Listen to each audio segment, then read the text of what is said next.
राजस्थान में हूं, आपके साथ हेमंत कुमार। और चलिए सबसे पहले मौसम से जुड़ी अपडेट बताते हैं आपको। मौसम का आज का हाल और प्रदेश के 26 जिलों में येलो अलर्ट मौसम विभाग ने जारी किया है। 26 जिलों में हल्की बारिश के आसार हैं। अच्छी खबर है, 20 से 50 किलोमीटर प्रति घंटे की स्पीड से हालांकि हवाएं भी चल सकती है, लेकिन 26 जिलों में हल्की बारिश हो सकती है। कुछ गर्मी से राहत मिल सकती है, खासतौर पर उन जिलों में जहां पर लगातार गर्मी की वजह से हाल बेहाल और जनजीवन अस्त व्यस्त था। आज 26 जिलों में हल्की बारिश के आसार हैं। हालांकि 20 से 50 किलोमीटर प्रति घंटे की रफ्तार से हवाएं चल सकती है। तो आज प्रदेश के 26 जिलों में येलो अलर्ट मौसम विभाग की ओर से जारी किया गया है। इस वक्त की बड़ी खबर मौसम का हाल, और ये सबसे बड़ी अपडेट है मौसम को लेकर के। कई जिलों में मौसम सुहाना है। आज सुबह से ही बादल छाए हुए हैं, तो कई जगह पर आज हल्की बारिश हो सकती है।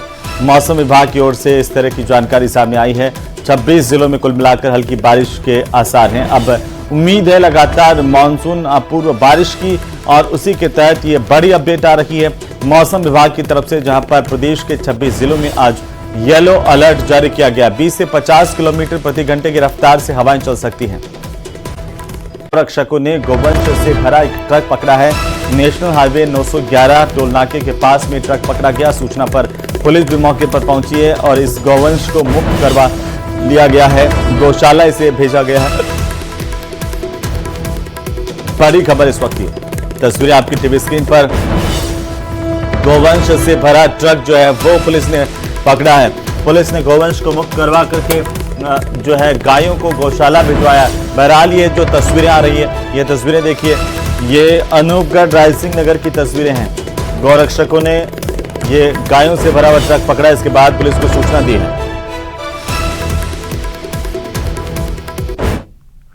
आज रायसिंह नगर में लगभग 12 बजे बेसहारा गौरक्षक संगठन की जो टीम थी वो पिछले 15 दिनों से नाकाबंदी शहर में कर रही है। हमें रोज सूचना मिलती है कि हमारे शहर से गौ तस्करी हो रही है, पर हमें आज तक जो गौ तस्कर है वो हमारे हाथ नहीं लगे। आज बड़ी बढ़िया कामयाबी हमें गौरक्षक संगठन को मिली है।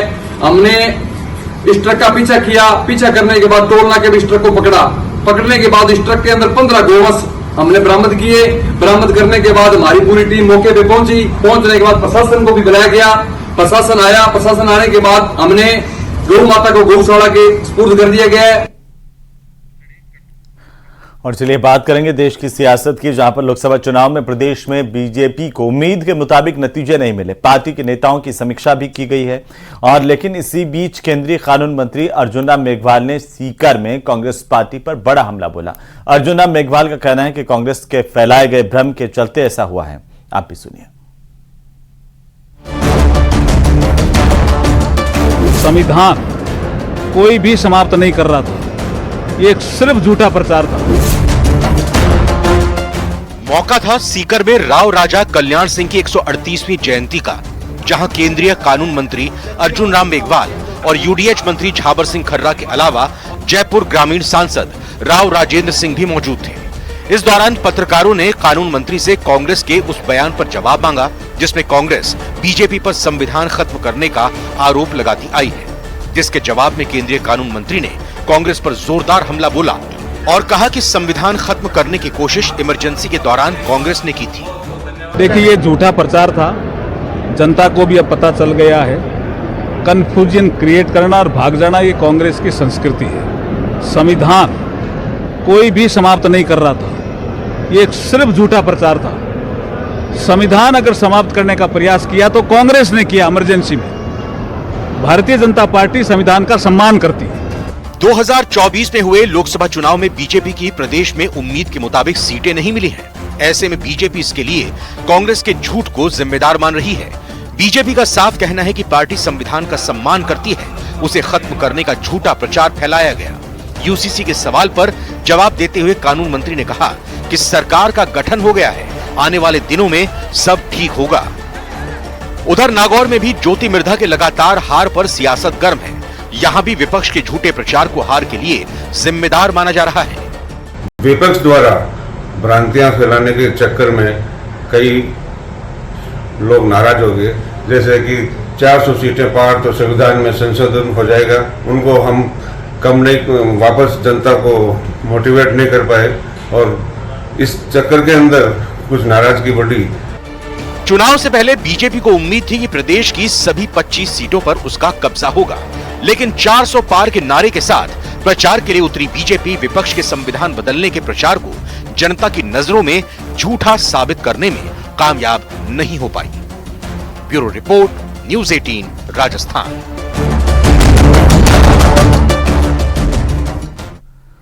तो वहीं प्रदेश में अब चिरंजीवी योजना का नाम बदल करके मुख्यमंत्री आयुष्मान आरोग्य योजना करने के बाद अब राज्य सरकार इसमें कई बदलाव करने जा रही है। माना यह जा रहा है कि इस योजना में एमपैनल निजी अस्पतालों को क्लेम लेने की प्रक्रिया को सरल बनाया जाएगा। फिलहाल योजना में बदलावों को लेकर मंथन का दौर चल रहा है और विधानसभा सत्र के बाद इसकी विधिवत तौर पर घोषणा हो सकती है। रिपोर्ट देखिए।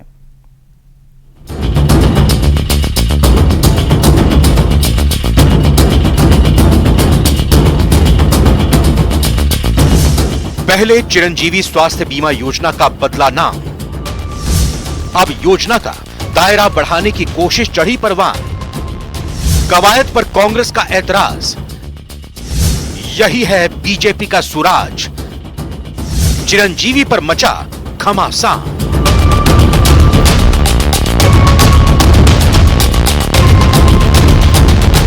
सूबे की सरकार ने पूर्व गहलोत सरकार की महत्वाकांक्षी चिरंजीवी स्वास्थ्य बीमा योजना का नाम बदलकर मुख्यमंत्री आयुष्मान योजना कर दिया है। माना जा रहा है कि प्राइवेट सेक्टर की तरह मरीजों को इलाज की सुविधाएं देने पर विचार चल रहा है। योजना में एमपैनल्ड अस्पताल मरीजों का इलाज करेंगे और राज्य सरकार इंश्योरेंस कंपनी को भुगतान करेगी। सरकार का काम होना चाहिए कि इंश्योरेंस एजेंसीज और हॉस्पिटल्स के बीच के अंदर एक डायरेक्ट कांटेक्ट कर देना चाहिए। जैसे कि प्राइवेट इंश्योरेंस कंपनी क्या होती है, आप हॉस्पिटल जाते हैं, चेकआउट से पहले वो आपका पेमेंट कर देते। आपको बताते चलें कि चिरंजीवी स्वास्थ्य बीमा योजना में दिए जाने वाले 25 लाख की बीमा राशि को लेकर पहले से ही सवाल खड़े किए जाते रहे हैं। इसके साथ ही दी जाने वाली राशि के नियमों को लेकर भी सवाल उठाए जाते रहे हैं। भजनलाल सरकार का कहना है कि किसी को भी अब तक 13 लाख से ज्यादा नहीं मिल पाया है। इसीलिए सरकार मुख्यमंत्री आयुष्मान योजना के दायरे को 25 लाख से ज्यादा करने पर विचार कर रही है। पिछली सरकार ने छाती ठोककर और ये बोला था कि भाई 25 लाख तक का इलाज हम कर रहे हैं फ्री। अब 25 लाख के अंदर एक ही केस था जो 13 लाख का था, 2 या 3 केस थे आपके 8 लाख के। पूरे जितना भी जो पैसा, अधिकांश जो फंड गया है वो 3 लाख और बिलो के इलाजों में गया है। तो 25 लाख कहाँ था? सारे आंकड़े ये बोलते हैं कि चिरंजीवी का जितना प्रचार और प्रचार किया ऐसा कुछ भी नहीं हुआ। 25 लाख 1 और 2 के सिवा किसी को कोई सहायता नहीं मिली। 5 लाख की संख्या भी बहुत कम है और इसमें जहाँ तक मेरे को जानकारी मिली है, निश्चित रूप से अनेक लोगों ने इसका दुरुपयोग भी किया है। मुख्यमंत्री आयुष्मान योजना में अब तक किसी तरह के बदलाव की जानकारी सामने नहीं आई है। यह और बात है कि सूबे के स्वास्थ्य मंत्री गजेंद्र सिंह खींवसर लगातार इसमें बदलाव की बात कर रहे हैं, जिस पर कांग्रेस हमलावर है। चिरंजीवी बंद किया तो राजस्थान की जनता आंदोलन करेगी। कांग्रेस गरीबों के साथ थी, गरीबों के लिए योजना थी। आज चिरंजीवी बंद कर दिया तो राजस्थान में लोगों का इलाज होना असंभव हो जाएगा। चिरंजीवी स्वास्थ्य बीमा योजना को लेकर चल रही राजनीति अलग विषय है, लेकिन इस योजना के कारण कई मरीजों को बिना किसी आर्थिक भार के इलाज संभव हो पाया है। अब राज्य सरकार योजना में सुधार कर नए सिरे से लाने की कवायद में जुटी है। उम्मीद की जानी चाहिए कि नए बदलावों से मरीजों को और राहत मिल पाएगी। न्यूज़ 18 राजस्थान के लिए जयपुर से सौरभ गृहस्थी की रिपोर्ट।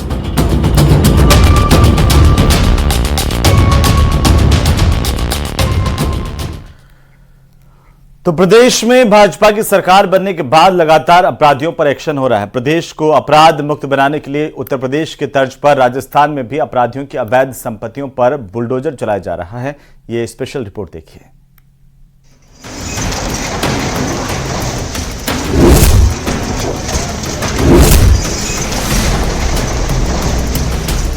प्रदेश को अपराध मुक्त बनाने की कवायद में लगी भजनलाल सरकार अपने इन वादों को धरातल पर उतारने के लिए सख्ती से काम कर रही है। अपराध पर जीरो टॉलरेंस पॉलिसी अपनाते हुए भजनलाल सरकार ने यूपी की तर्ज पर अपराधियों के खिलाफ सख्त एक्शन लेना शुरू कर दिया है। अपराधियों की धरपकड़ के साथ ही उनकी संपत्तियों को बुलडोजर से जमींदोज किया जा रहा है। उत्तर प्रदेश के बाद में राजस्थान में जो बुलडोजर है वो गरजता हुआ दिखाई दे रहा है। तस्वीरों के अंदर आप देख सकते हैं, एक और मुख्यमंत्री भजनलाल शर्मा के विधानसभा क्षेत्र में विकास कार्यों के लिए ये जो बुलडोजर है वो अवैध अतिक्रमणों को हटाने में जुटा हुआ है। तो वहीं दूसरी ओर बात की जाए, मुख्यमंत्री भजनलाल शर्मा का जो गृह जिला है भरतपुर और मेवात का इलाका है, उसमें जो साइबर ठग है, अवैध माफिया है, उनके खिलाफ इसी तरीके से जो बुलडोजर है वो ताबड़तोड़ कार्रवाई कर रहा है। सरकार ने जहां मेवात इलाके में ऑपरेशन एंटीवायरस चलाकर कई ठगों को पकड़कर सलाखों के पीछे डाला, तो वहीं ठगी की कमाई से बनाई गई उनकी संपत्ति पर बुलडोजर वाली कार्रवाई की गई। ऑपरेशन सीमा संकल्प के तहत तस्करों की अवैध संपत्ति भी चिन्हित कर कार्रवाई की जा रही है। हमने 15 तारीख को शपथ ली थी, 16 को हमने एंटी गैंगस्टर फोर्स बना दी। हमने कहा वो गैंगवार वाला किसनी भी हिम्मत करे वो अगर राजस्थान में आएगा नहीं, अगर राजस्थान में पैर रख दिया तो वापस जाएगा नहीं। ये हम आपको विश्वास दिलाना चाहते हैं। अपराध मुक्त प्रदेश बनाने के साथ ही सरकार ने साफ कर दिया है कि वो प्रदेश के विकास को प्राथमिकता के साथ करेगी। इसी के तहत विकास कार्यों में बाधा बन रहे अवैध अतिक्रमणों को ध्वस्त किया जा रहा है। मुख्यमंत्री भजनलाल शर्मा के विधानसभा क्षेत्र में करीब 2000 करोड़ रुपए के विकास कार्यों को लेकर खाका भी तैयार किया जा रहा है। सांगानेर विधानसभा क्षेत्र में अवैध अतिक्रमणों को हटाने से लेकर इंफ्रास्ट्रक्चर को मजबूत करने के लिए अब खास प्लान तैयार किया जा रहा है। राजस्थान के मेवात में साइबर ठगों के खिलाफ सरकार का एक्शन हो या फिर खुद मुख्यमंत्री भजनलाल शर्मा के विधानसभा क्षेत्र में अवैध निर्माणों के ऊपर कार्रवाई हो, मुख्यमंत्री भजनलाल शर्मा के नेतृत्व में ये जो बुलडोजर है विकास के कई जो आयाम है वो स्थापित करने में जुटा हुआ है। तो वहीं लगातार इस तरीके के जो साइबर ठग हो, अपराधी जो गैंग हो, उनके खिलाफ एक्शन देखा जा सकता है। न्यूज़ 18 राजस्थान के लिए सहयोगी मानसिंह के साथ रोशन शर्मा की रिपोर्ट। तो वहीं नीट पेपर खुलासे में कोटा कनेक्शन सामने आया और मामले में पकड़ा गया आरोपी अनुराग यादव कोटा में ही रहकर के पढ़ाई कर रहा था। आरोपी अनुराग ने पेपर लीक की बात कबूल की और इसके बाद उसके फूफा सिकंदर ने उसे वापस बिहार बुला लिया।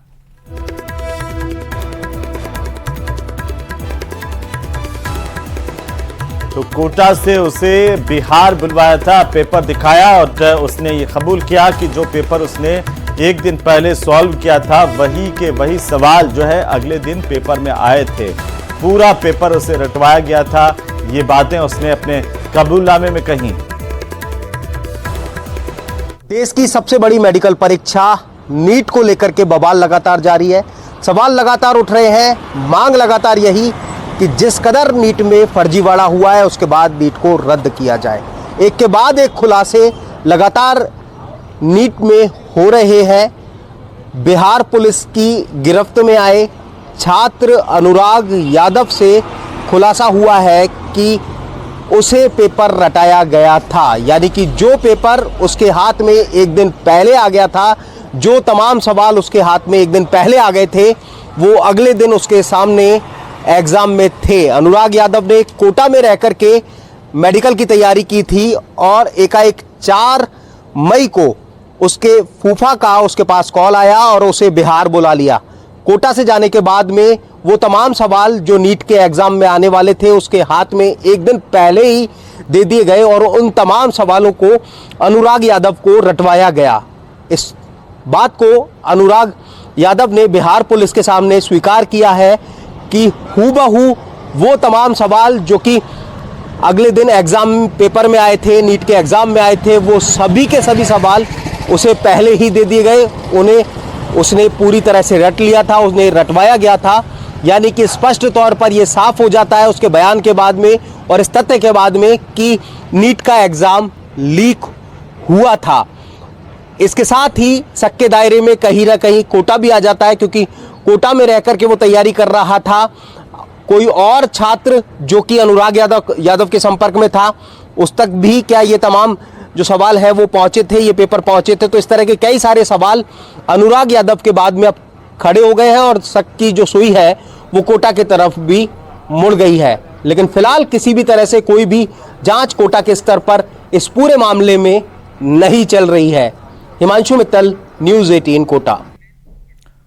और इसी बीच खबर है कि जयपुर के famous supermarket chain D mart में नकली घी बेचा जा रहा है। फूड एंड सेफ्टी डिपार्टमेंट की टीम ने डी मार्ट स्टोर के गोदाम से सरस और प्रो वैदिक ब्रांड के नकली घी की पैकेट बरामद कर लिए हैं।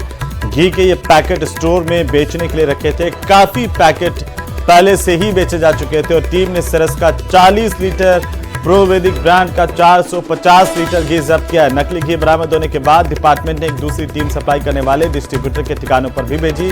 फूड सेफ्टी डिपार्टमेंट के अतिरिक्त आयुक्त पंकज ओझा ने जानकारी दी है कि हमें एक व्यक्ति ने डी मार्ट में बिकने वाले ब्रांड प्रो वैदिक घी में मिलावट होने की शिकायत की थी। इस पर टीम ने मालवीय नगर में अपेक्स सर्किल के पास में स्थित स्टोर पर छापेमारी की। प्रो वैदिक घी के सैंपल लैब भिजवाए गए हैं। बहरहाल इस नकली घी को जब्त कर लिया गया है। मार्ट पर प्रो वैदिक घी की गड़बड़ी की खबर पर टीम गई थी। बाद में जांच भी कराया गया तो प्रो वैदिक घी फेल गया। उसमें लगभग 400 लीटर तो वो सीज किया गया है और ये हरियाणा से डी मार्ट के द्वारा मंगाया जा रहा था। अचानक नज़र पड़ी सरस के घी के डब्बों पर, तो एक ही बैच के एक ही सीरीज के बहुत सारी पैकिंग वहाँ मिली। इस पर शक होने पर सरस डेयरी के क्वालिटी कंट्रोल मैनेजर और एगमार्क एनालिस्ट को बुलाया गया। उन्होंने देखते ही कहा कि ये फर्जी है क्योंकि इस नंबर का घी उनके यहाँ सरस के प्लांट में नहीं बनाया गया। और इसी बीच अनूपगढ़ से बड़ी खबर मिल रही है। जैतसर के पदमपुर मार्ग पर धरना लगातार जारी है। चिंकारा हिरण के शिकारियों की गिरफ्तारी की मांग की जा रही है। हरिपुरा डाबला 3 MSD मुकलावा रोड को बंद कर दिया गया है। जैतसर के 2 LC रोही में 2 चिंकारा हिरणों के शव मिले हैं और इसी से आक्रोशित लोगों ने प्रदर्शन शुरू कर दिए हैं। ये तस्वीरें देखिए जो इस वक्त मिल रही हैं। वन विभाग ने 3 संदिग्धों को डिटेन कर लिया है। संदिग्धों से पूछताछ की जा रही है, लेकिन लोग जो है अब वो लगातार प्रदर्शन कर रहे हैं। ये तस्वीरें आपकी टीवी स्क्रीन पर। हरिपुरा डाबला के इलाके में, जैतसर के इलाके में 2 LC रोही में 2 चिंकारा हिरण के शव मिले हैं।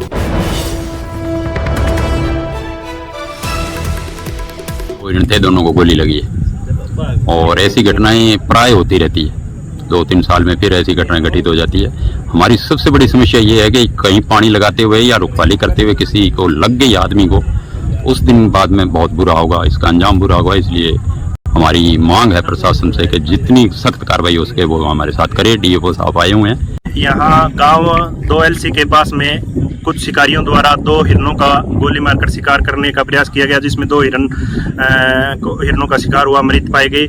उसके अलावा कुछ हिरण बिश्नोई समाज को संदेह है कि वो लेकर भाग गए यहाँ से। कल रात का प्रकरण है और वन विभाग को अवगत करवाया गया। इससे पीछे भी 2-3 शिकार प्रकरण में, कछुआ शिकार प्रकरण में बिश्नोई मंदिर कमेटी द्वारा मुकदमा करवाकर शिकारियों पर कार्रवाई करवाई गई। उसमें भी वन रक्षक तेजपाल और ये जो रेंजर है यहाँ का अशोक सिंह शेखावत, उसने लापरवाही बरती। पहले 4 तारीख को यहाँ हिरणों का शिकार और हुआ, उसमें भी उसको फोन किया गया, उसमें भी उसने कोई कार्रवाई नहीं की।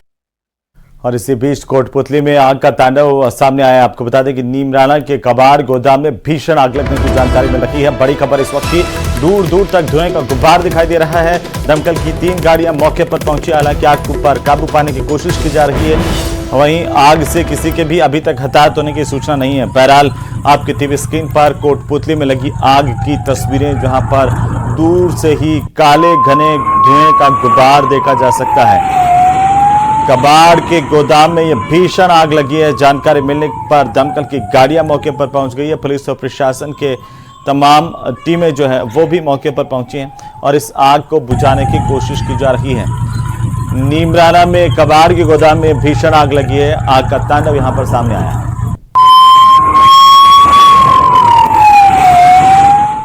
तो सूबे की सरकार अत्याधुनिक उपकरणों के साथ मरीजों को बेहतर इलाज देने के लिए प्रतिबद्ध है। यही वजह है कि आईपीडी टावर के मूल स्वरूप में कोई बदलाव नहीं करके उसकी खामियों को दूर करने में जुटे चिकित्सा मंत्री ने नए प्लान पर काम करना शुरू कर दिया है। रिपोर्ट देखिए।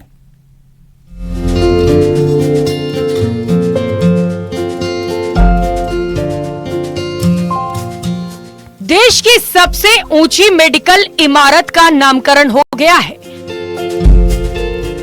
आईपीडी टावर अब आयुष्मान टावर कहलाएगा। चिकित्सा मंत्री गजेंद्र सिंह खीवसर की अध्यक्षता में हुई बैठक में इस पर फैसला लिया गया। आगे के लिए जो रेफरेंस है वो हम बोलेंगे आयुष्मान टावर। आईपीडी नाम हटा दिया, आयुष्मान टावर है क्योंकि ये हेल्थ से कनेक्टेड है। आईपीडी टावर के मूल स्वरूप में कोई बदलाव न करके उसकी खामियों को दूर करने में जुटे चिकित्सा मंत्री ने नए प्लान पर काम शुरू कर दिया है। एक और जहां पार्किंग की असुविधा को देखते हुए 1800 गाड़ियों की पार्किंग पर काम शुरू किया जाएगा, तो वहीं आईपीडी टावर को एसएमएस से जोड़ने के लिए स्काई वे बनाने की भी मंशा है। जो भी खामी है पिछली सरकार इस प्रोजेक्ट में जो उन्होंने प्लान नहीं किया था वो हमने प्लान किया है। इसके अंदर ये तय किया गया कि 24 मंजिल बनेगा। ये तय किया गया कि जो प्रमुख जो बिल्डिंग्स हैं एसएमएस की उसके अंदर हम स्काई वॉक बनाएंगे। बिल्डिंग के निर्माण और पार्किंग के लिए जेडीए ने 150 करोड़ रुपयों की और जरूरत जताई है। चिकित्सा मंत्री ने कहा कि अतिरिक्त बजट के लिए वित्त मंत्री दिया कुमारी को खत लिखा जा रहा है। मंगलवार या बुधवार को हम जेडी के साथ मीटिंग करेंगे। आज जो पत्र है वो दिया कुमारी जी फाइनेंस मिनिस्टर को भी भेजेंगे और जेडी भी उनको लिखेंगे कि भाई हमारे जो 150 करोड़ जो है उसको तुरंत वो रिलीज किया जाए। देश की सबसे ऊंची मेडिकल इमारत अपने आप में एक यूनिक बिल्डिंग के रूप में तैयार हो रही है। देश में अब तक इस तरह की एक भी मेडिकल इमारत नहीं है। आयुष्मान टावर के तैयार होने के बाद अत्याधुनिक उपकरणों के साथ मरीजों को बेहतर इलाज मिल सकेगा। इसीलिए राज्य सरकार ने इसके काम को पूरा होने के लिए अगले साल अगस्त तक की डेडलाइन तैयार की है। न्यूज़ 18 राजस्थान के लिए जयपुर से सौरभ गृहस्थी की रिपोर्ट। तुम्हारे राजस्थान में खबरें अभी और भी हैं, लेकिन फिलहाल वक्त तो चला एक छोटे से ब्रेक का। जल्द लौटते हैं, आप देखते रहिए न्यूज़ 18 राजस्थान।